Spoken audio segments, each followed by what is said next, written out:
open up what we're going to be working with today. I went ahead and ordered the ECS Tuning Stage 2 Performance Clutch Kit.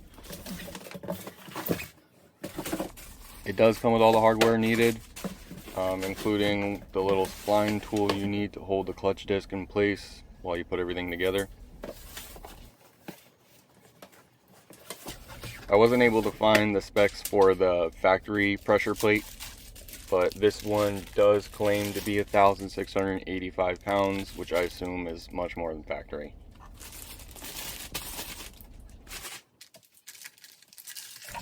The clutch disc is organic, same thing as factory.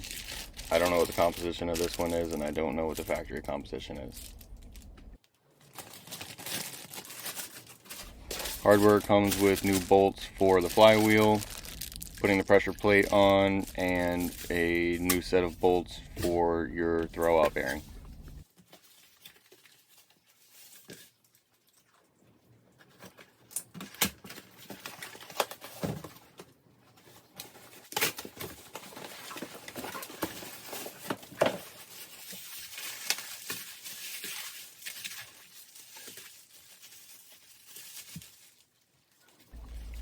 Open this outside.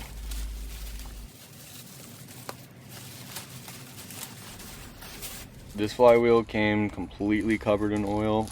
I assume probably from the machine work, but do not forget to clean this.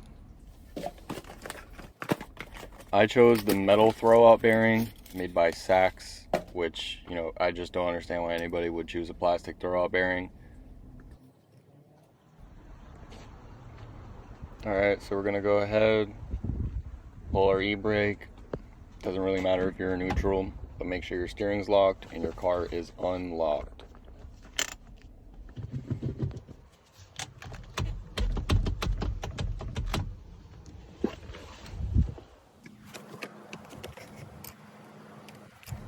Go ahead and remove your battery.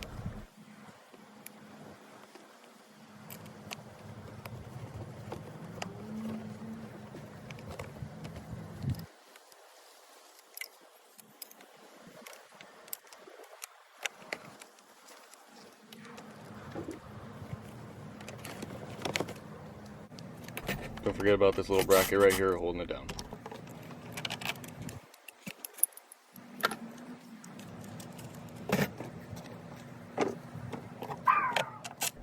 Now we need to remove our battery tray.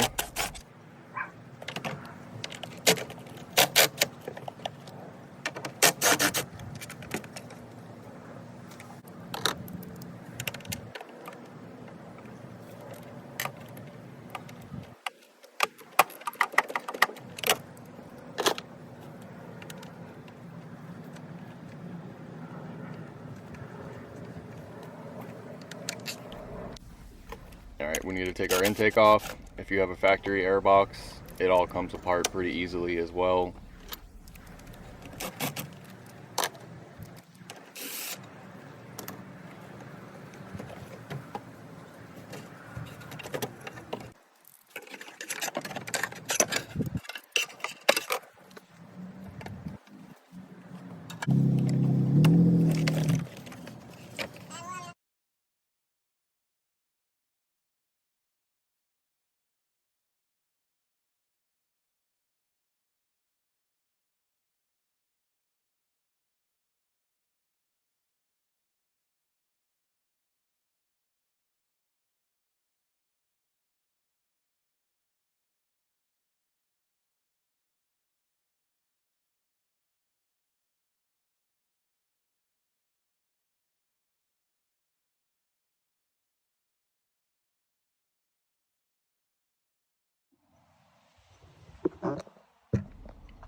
To avoid any dirt or anything getting down into the turbo, let's go ahead and plug that up. Don't forget to take this out later. Go ahead and remove your engine cover.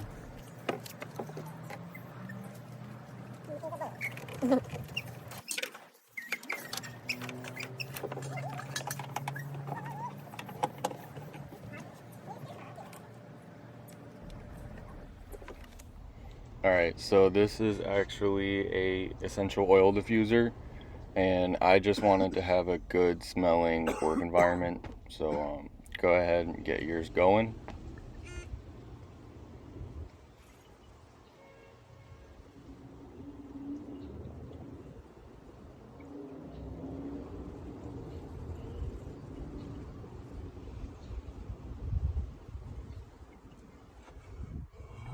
We just want to make that work area smell really good.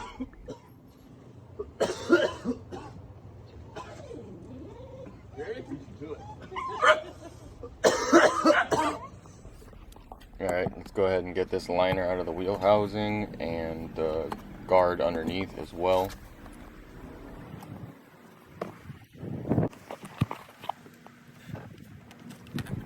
We're going to take our clutch line out. It's just these little clips. You can just pry them up real easily. It comes out. The first one's easy. The second one, you're going to want to use a smaller screwdriver with a flathead to be able to get in there.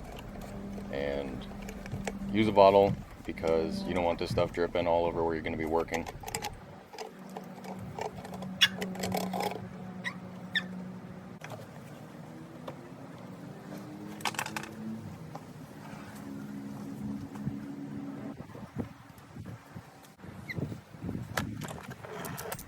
We're going to start working on the starter. You're going to go ahead and take that nut off of the stud for the bolt holding the starter in.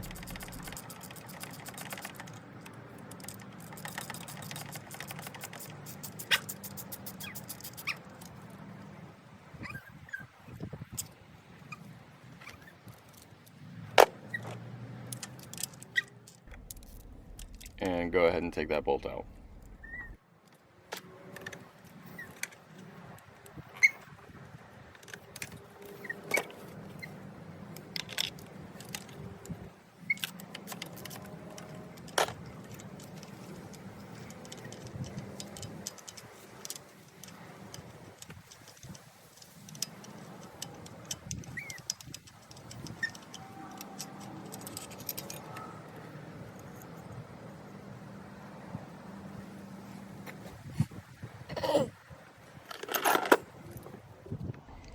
Underneath, you're going to see the same exact setup with this little bracket. Go ahead and repeat the same process underneath. And don't forget to remove this plug. Your starter bolts are the exact same, so don't worry about mixing them up.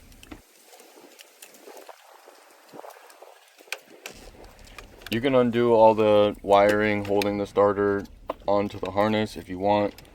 You don't have to. I just strapped mine up out of the way as one less thing to do later.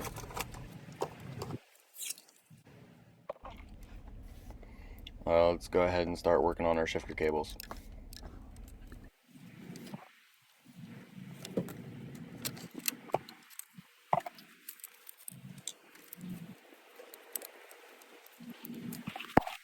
This has a little tab. You just pick it up and slide it off, and don't do that.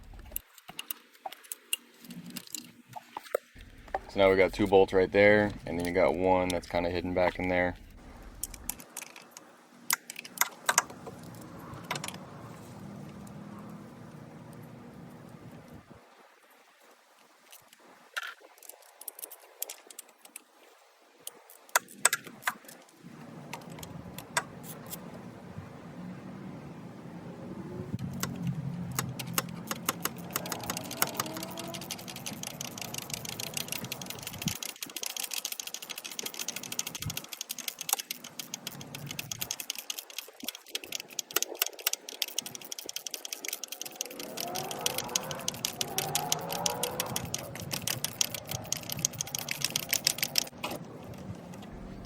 You're going to want to strap these up out of the way because they will get in the way later.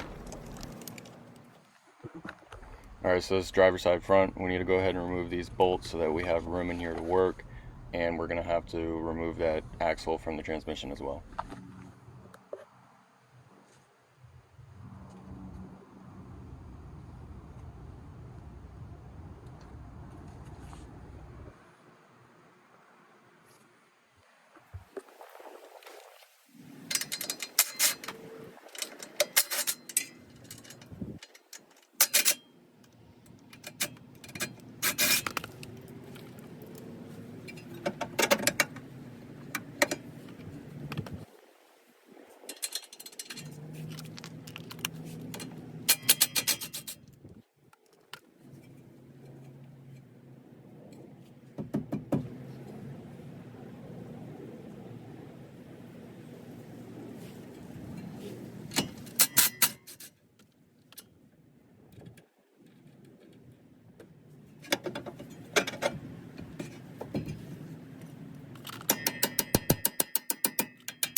Alright, if you have someone with you, you can have them just step on the brakes for you when you do this, but if you're doing this alone, this is how you can get this done. When you break these loose, there's a spot that you have the most clearance to be able to get your ratchet in, and you're just going to have to do them one at a time and then turn it every time you break it loose.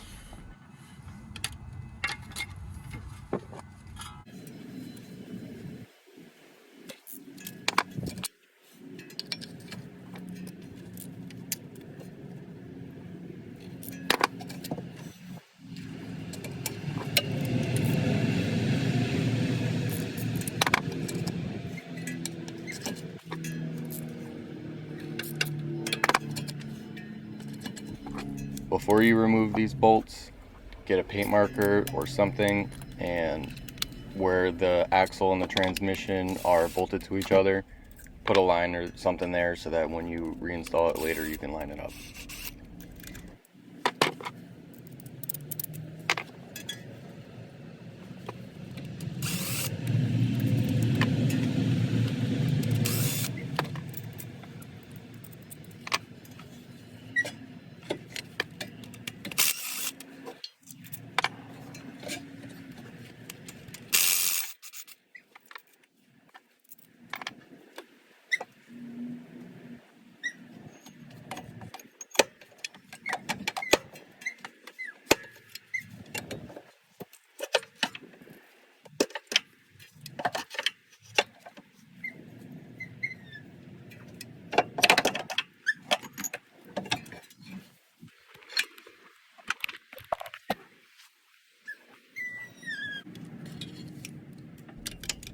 Alright, now we're going to do the passenger side axle. And if you're like me and you're alone, you can still use that screwdriver trick on this side. Just remember that instead of going clockwise, you're now going counterclockwise, and that you're going to have to put the screwdriver in upside down. You're going to have to kind of hold it while you get it tight and then, work your way in.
Time to remove this bracket. It's only 3 bolts.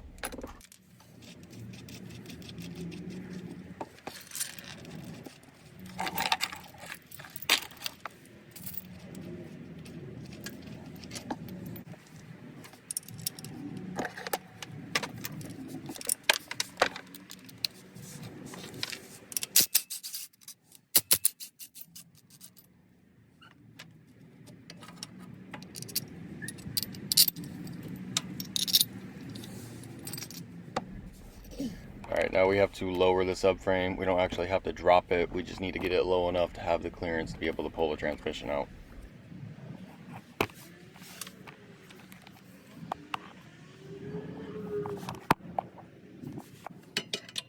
The only bolts that I actually take all the way out are these ones that are deep all the way in there, and that's just because it lets the front of the subframe roll down a little bit, and it just gives you more clearance without having to drop the back all the way. Also keep in mind that you're probably going to need an alignment after this.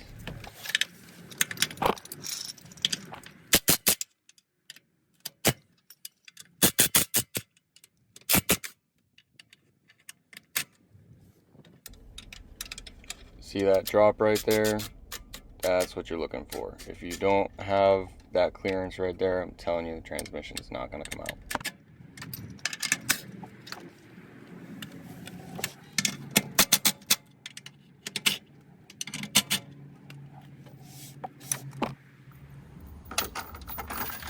Alright, now it's time to set up our engine support bar.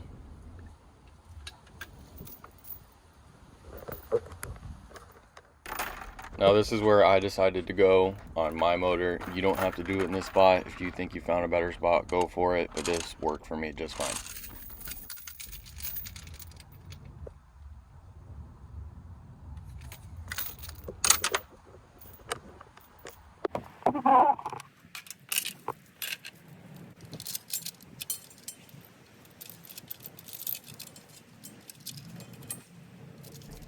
Make sure you line it up right with where you have your bolt sticking out and where you have your chain connected. You don't want to go crazy with trying to make your chain tight on your engine. You're just trying to compensate for the transmission that's about to be removed because it does hold that side of the weight. Now if you remember those 2 bolts on the bracket that was holding the shifter cables, you can use the hole closest to you in that bolt and go ahead and use that as a safety spot to put your chain on your transmission, and you can put that on your engine support bar so you know it's not going to fall.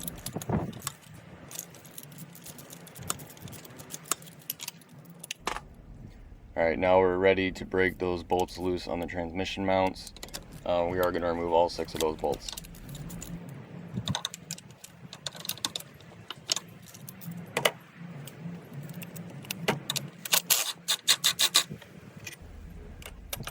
Now when you start to see everything drop, if you notice that the motor drops a little bit with it, go ahead and pull it up just a little bit on the chain because you want it to be in the same spot so that everything's nice and easy when it's time to reinstall.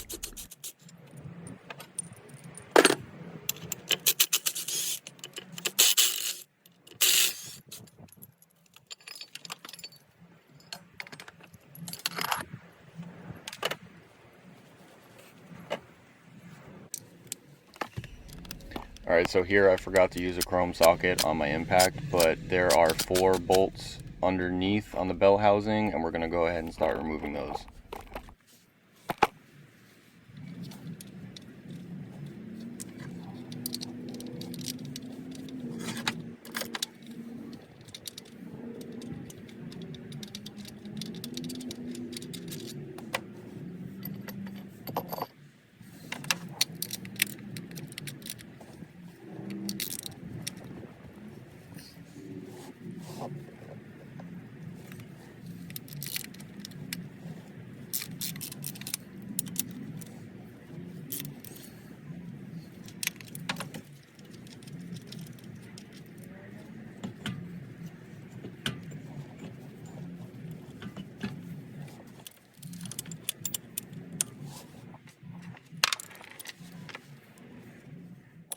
Now this one up here is the only one that's kind of hidden, and it's not even hidden.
Go ahead and lay those bolts down in order so you remember where to put them back. Alright, safety check your chains because it is time to pull the transmission out, but I did forget to record. There's 2 bolts up at the top of the bell housing that need to come out. They're super easy, and once you do that, your transmission should be free.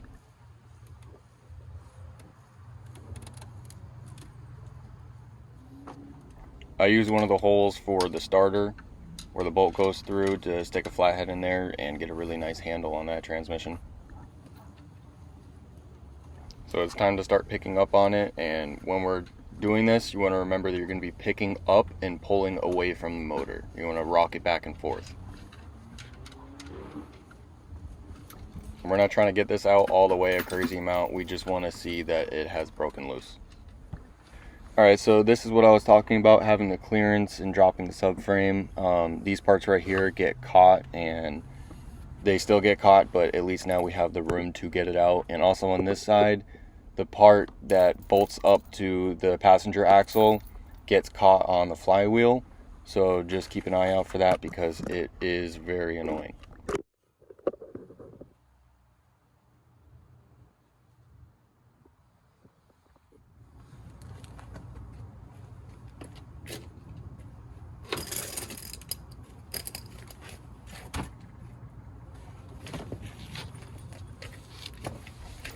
I don't recommend doing this part alone, but I was alone, so this is how I did it. Otherwise, use a transmission jack or have somebody there helping you or spotting you.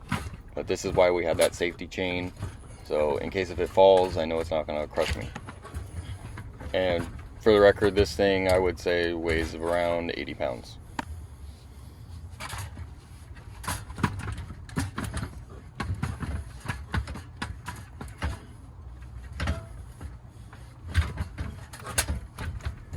You want to be patient when you're doing this because if you force it, there's a high chance that you're going to break something. You know, right here I could feel that it was caught. It makes a lot more sense to just go up to the top, take a look, see what I'm caught on, get another idea.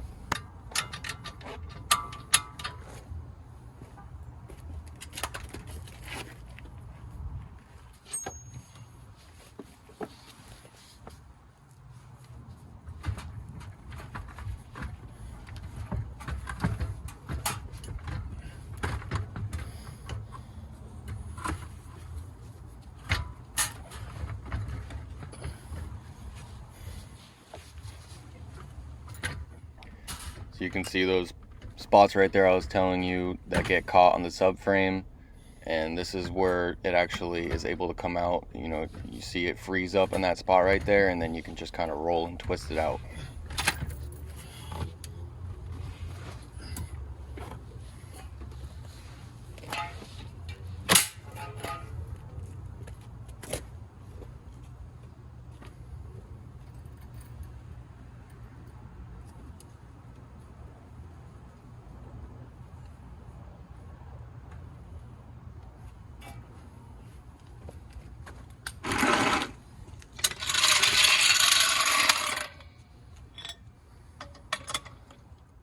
We're going to take some of the weight off of that transmission so we can get that chain off.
If this starts leaking on you, don't worry, it's not transmission fluid, it is just brake fluid coming out of your throw-out bearing.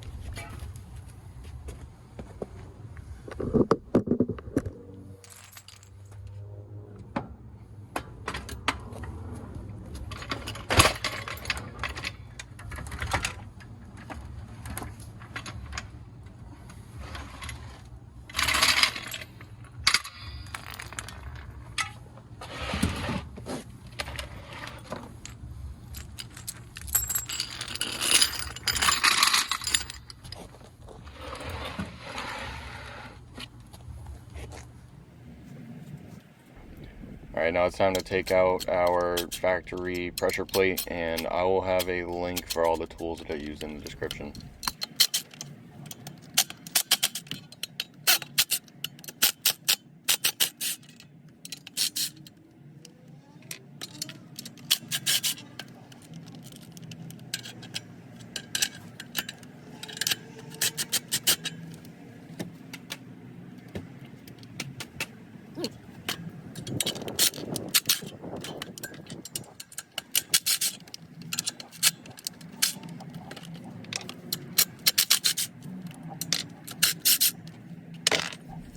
So when I take this off, we're going to go ahead and see, I actually have a south bend drop-in clutch disc that's already in here, and we're going to see how it failed.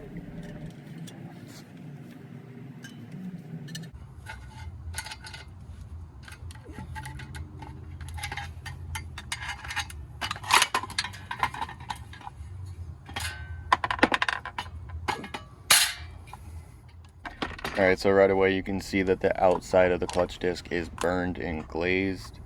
I don't blame South Bend for this. I honestly think this is because I used a factory pressure plate, even though that's what they advertised as.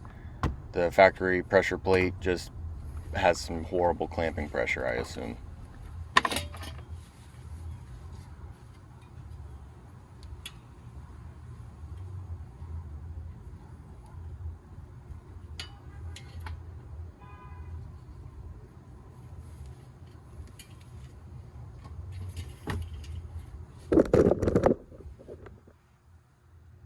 You can see on our flywheel here we got lots of hot spots.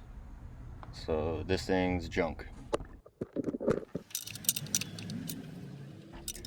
My impact was not strong enough to get these bolts out, so we're gonna bust some knuckles.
Alright, go ahead and inspect your crank bearing for any leaking or signs of wear, and if you do see that, go ahead and replace that. Don't hesitate.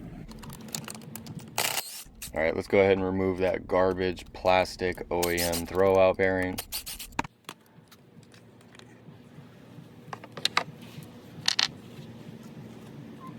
This metal one feels 10 times better. I highly recommend it. It's cheaper than the plastic ones that are included in the kit, and it is also the same company that is used to make the flywheel, I believe, for the OEM parts on this clutch.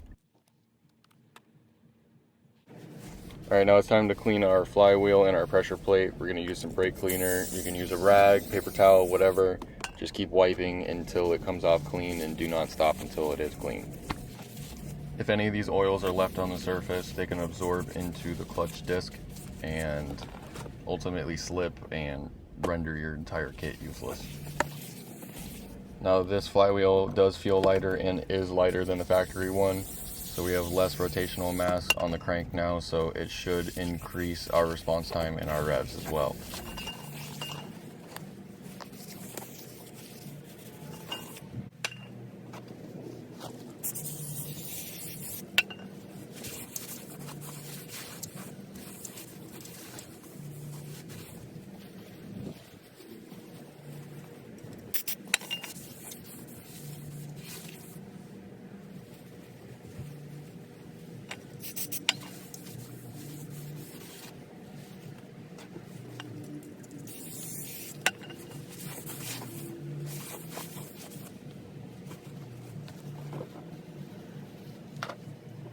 Even know what top dead center is.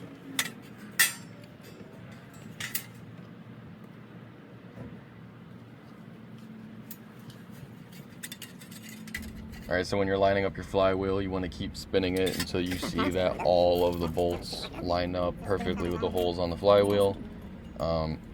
It looks like it's machine wrong, but it's not. Just go ahead and keep spinning it.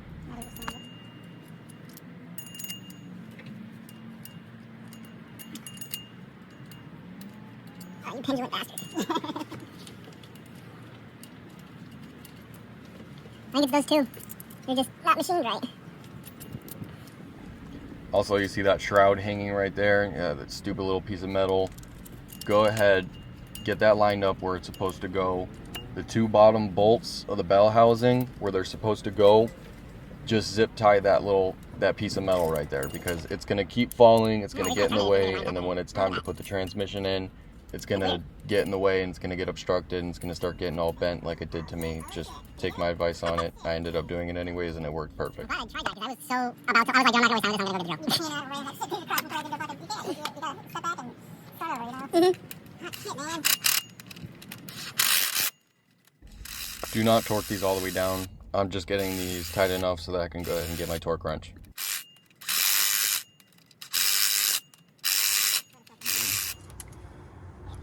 You're going to want to number your flywheel bolts so that you know what pattern, you don't lose track. If you look up in the top left corner, you can actually see on my phone that I just had it pulled up. I'll have a link for that right there so that you can see it yourself too.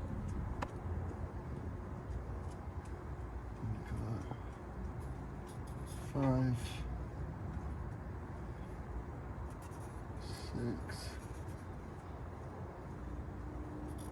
7.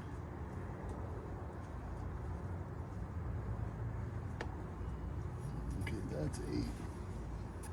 That's 3. Have to walk around puffing. Especially like yelling. I'm like, dude, you don't pay no bills to yelling like that around here. So the first round is 22 pounds.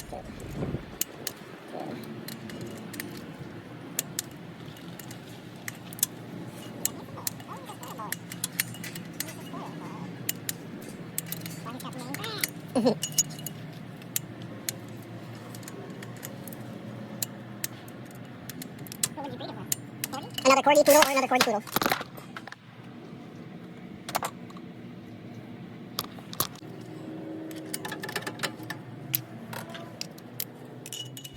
Second round is 44 pounds. After you have all your bolts torqued to 44 pounds, you're going to go back around in that same rotation and give them all an additional 90-degree turn.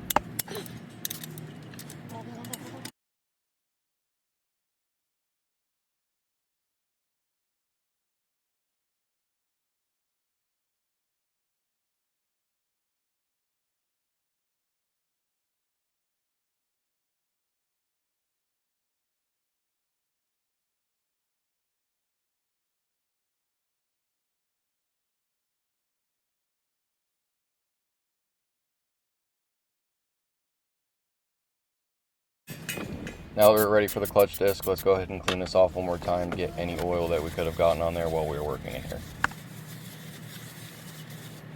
A little bit. It's good to be thorough, Keith. Pressure plate side. Yep, I put it in backwards. Your disc will have a side on it that says pressure plate side. Just make sure that that side is facing towards the part that attaches to the pressure plate. Sure if that's the right spot. That's good. This pin isn't lining up with that ball though. There you go. There you go. Now you put it on. Tap it down more again. Bugs in, tap it down.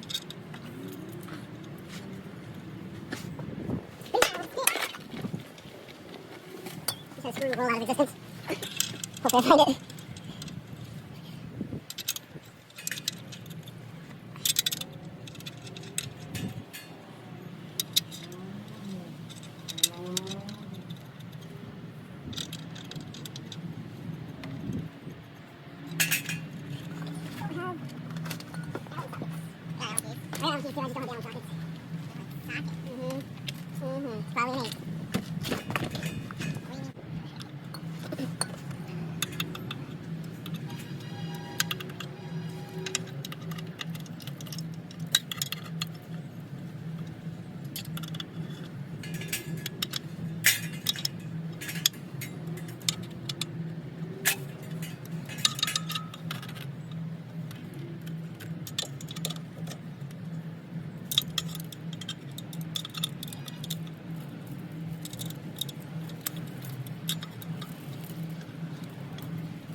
Alright, now we're ready to go ahead and slide our transmission back in and get it positioned so that we can reinstall it.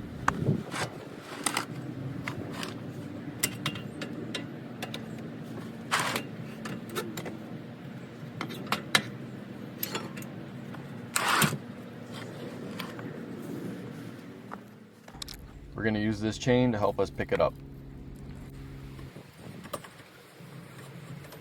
I'm also using that same spot that I used before on the transmission that was holding the bracket.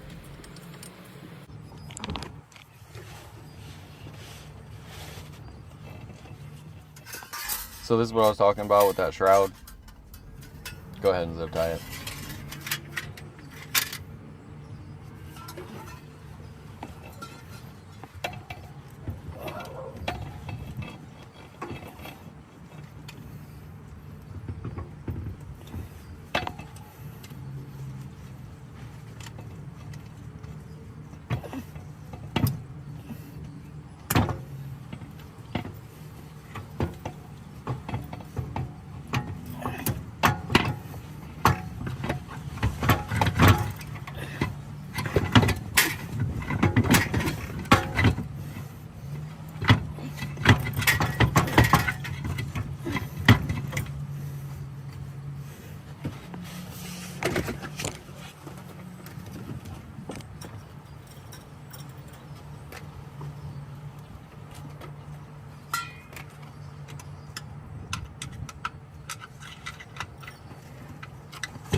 Now when you do this, make sure you start late enough in the day that you have to use lights while you're working so that they can do this to you.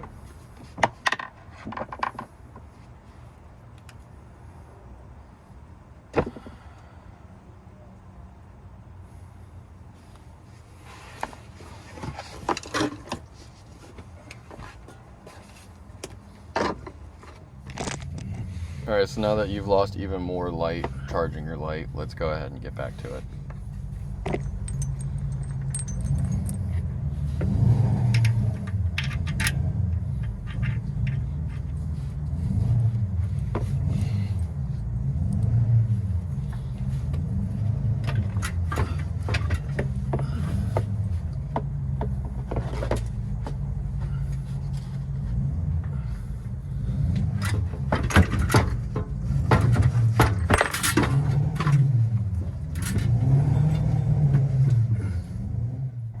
What I'm doing right here is I'm spinning that coupler on the transmission to spin the spline, just in case if that's what's not lining up, so that you can actually insert it all the way.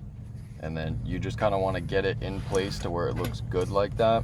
And then you want to just get a bolt in there, get it started, get up to the top, take a look, make sure everything looks good and it's actually lined up, and then go ahead and start bolting everything in.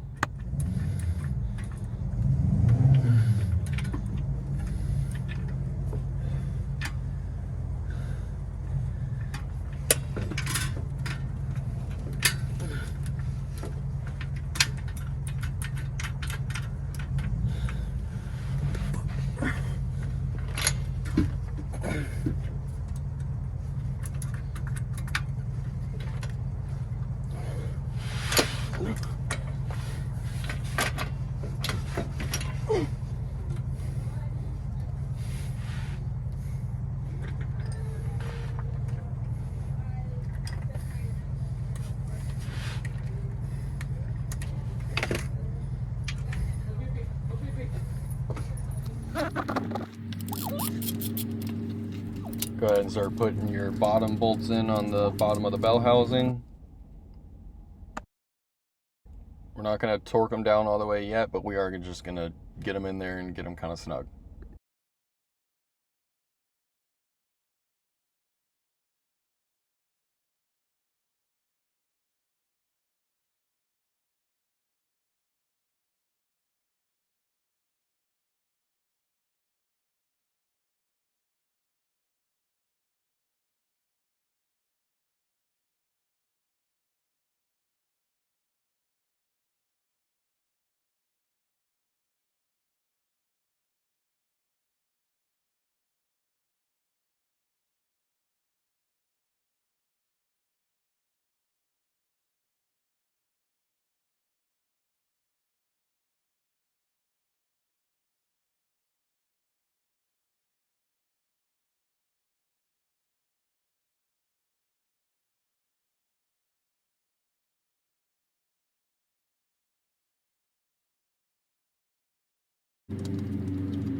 Now let's move to the top. We have those two that are right there. As you can see, that's one.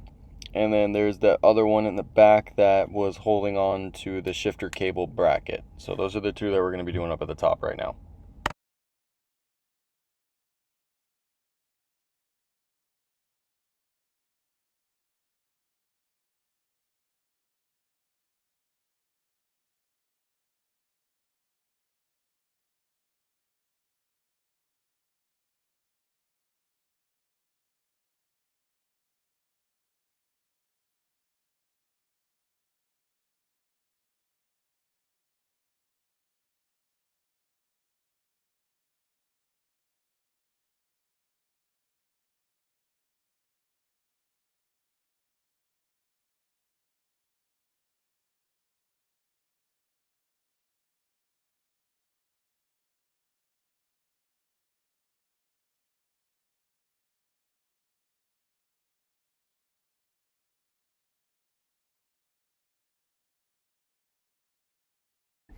Alright, now let's go ahead and put our transmission mount back in place. Just go ahead and start threading those in.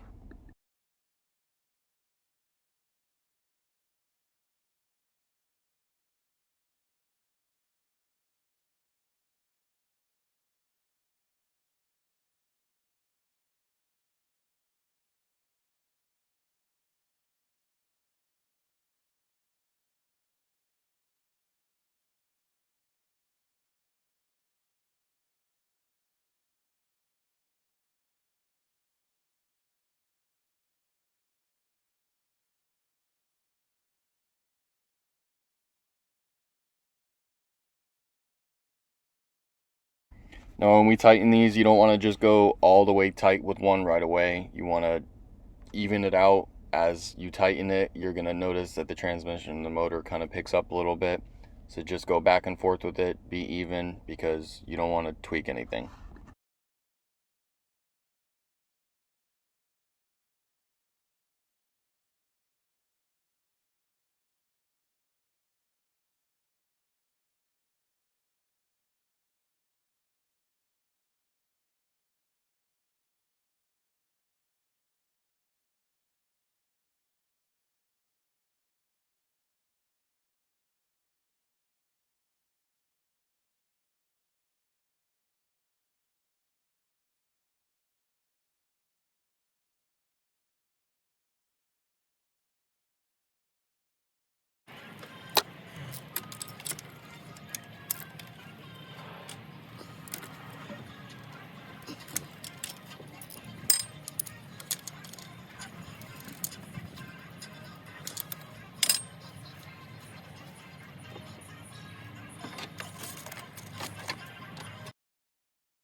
Alright, let's go ahead and put our starter back in.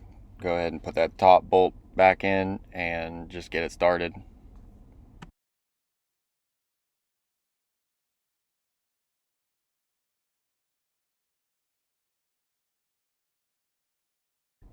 Once you have that tightened, go ahead and put that terminal back on with that bolt and tighten it onto that stud.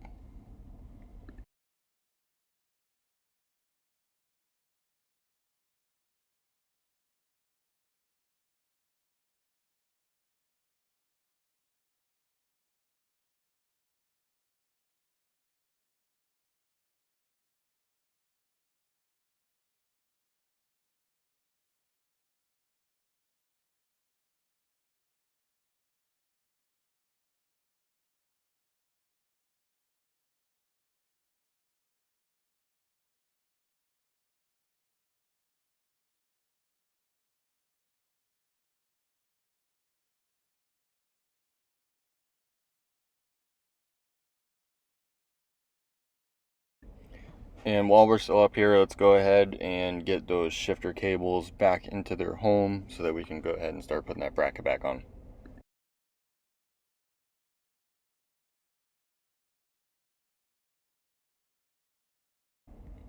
Now we're going to go ahead and put our shifter cables back on as well.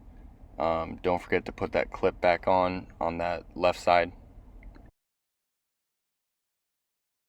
Don't forget, you just got those two bolts on the outside, and you got that one that is hidden that is also connected to one of the bolts connecting the bell housing of the transmission.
Now we're back down at the bottom. Let's go ahead and finish bolting that up, tighten it all the way up, put your bracket back on.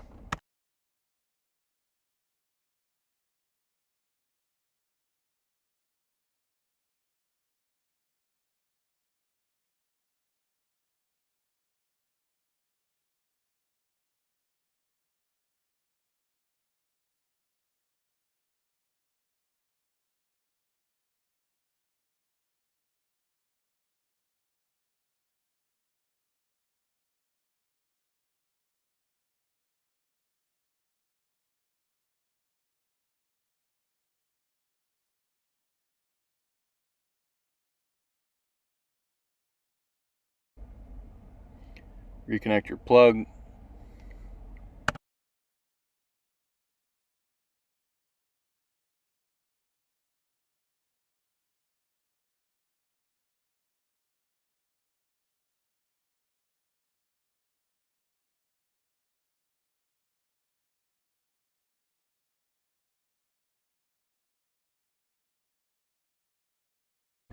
Now it's time to come back down here and tighten up all of our bolts on the bell housing, and then we're going to go ahead and retighten up our subframe and get everything reinstalled.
Alright, need to put this bracket back in now that our subframe is tight.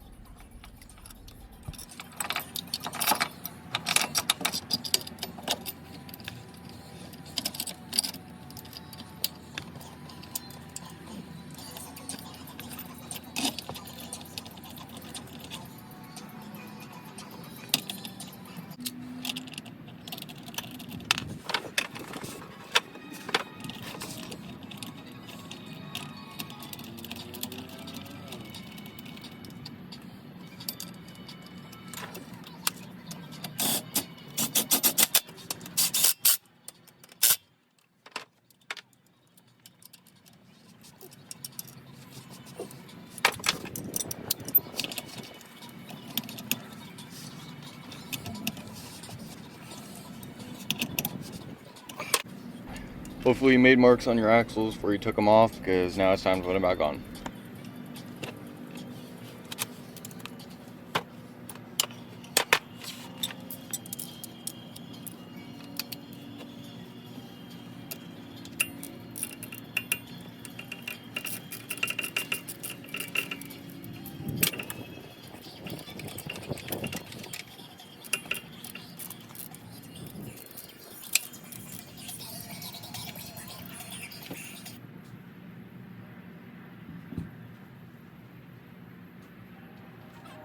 Fine. You got cheese out here?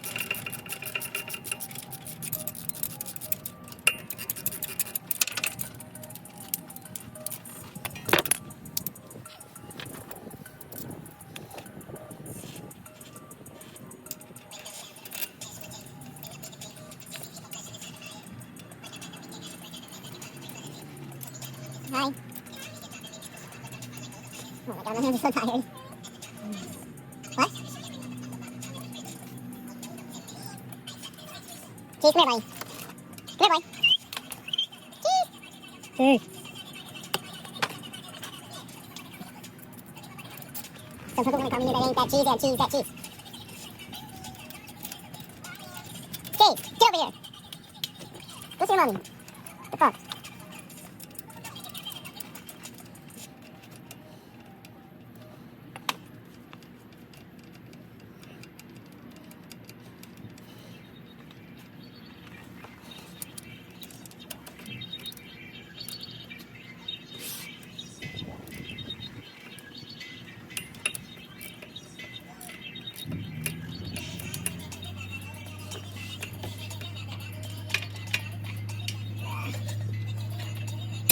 Ow.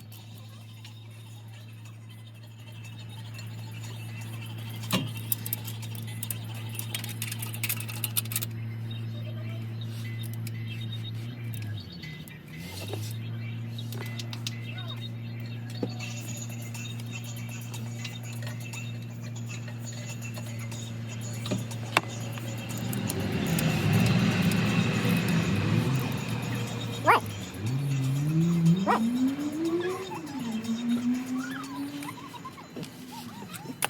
That's your kid. Go help him. You say ew. It's your kid.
Now we are ready to reconnect our clutch line.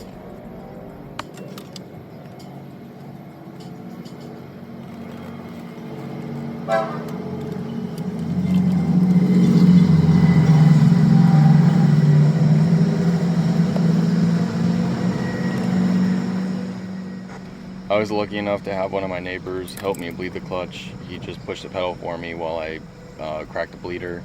If you need help bleeding a clutch, there's 100 million videos on how to do it on the internet. I didn't record any of the clutch bleeding, and I also didn't record putting the battery back in or the intake because, as you can see, it's dark here and I just wanted to be done with it.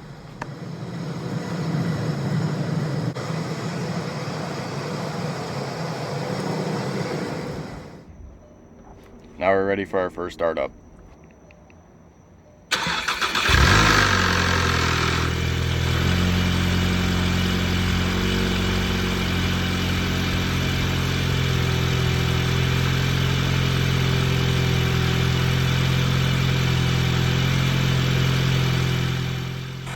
Right away on startup, you can hear that single mass flywheel as compared to the dual. You do hear some vibrations, but it's not anything major.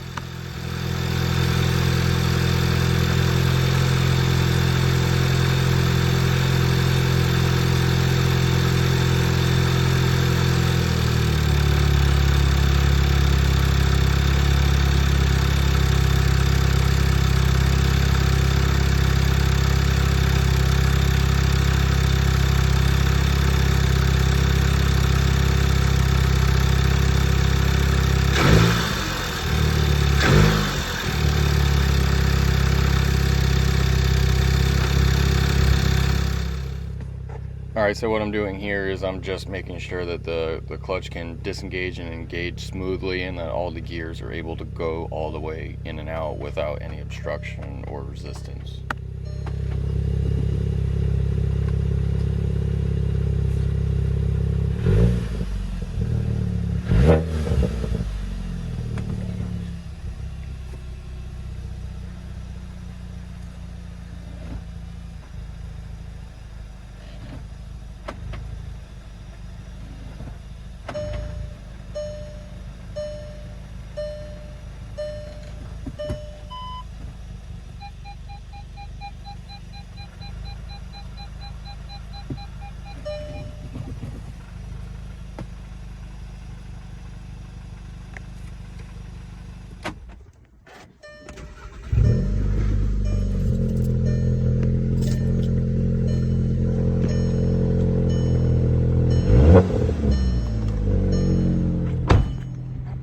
So I will say at idle and at lower RPMs, you definitely hear that single mass flywheel chatter vibration noise in the clutch. It's nothing crazy.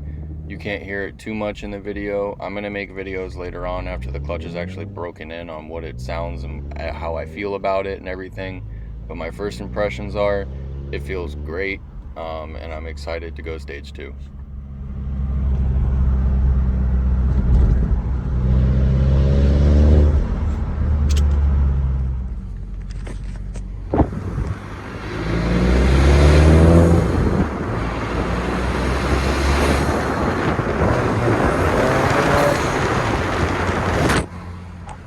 Now you don't hear it on the video, but when you push the clutch in, that noise does go away. But when you're at idle, you are going to have to get used to that. You know, if you're sitting there with no music on, no AC, or even just your AC on, you're going to notice it.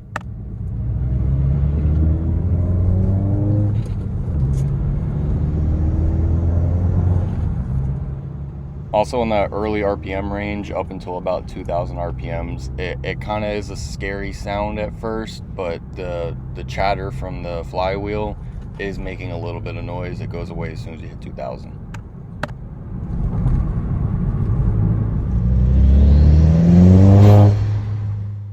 Thanks for watching. I hope this helped you.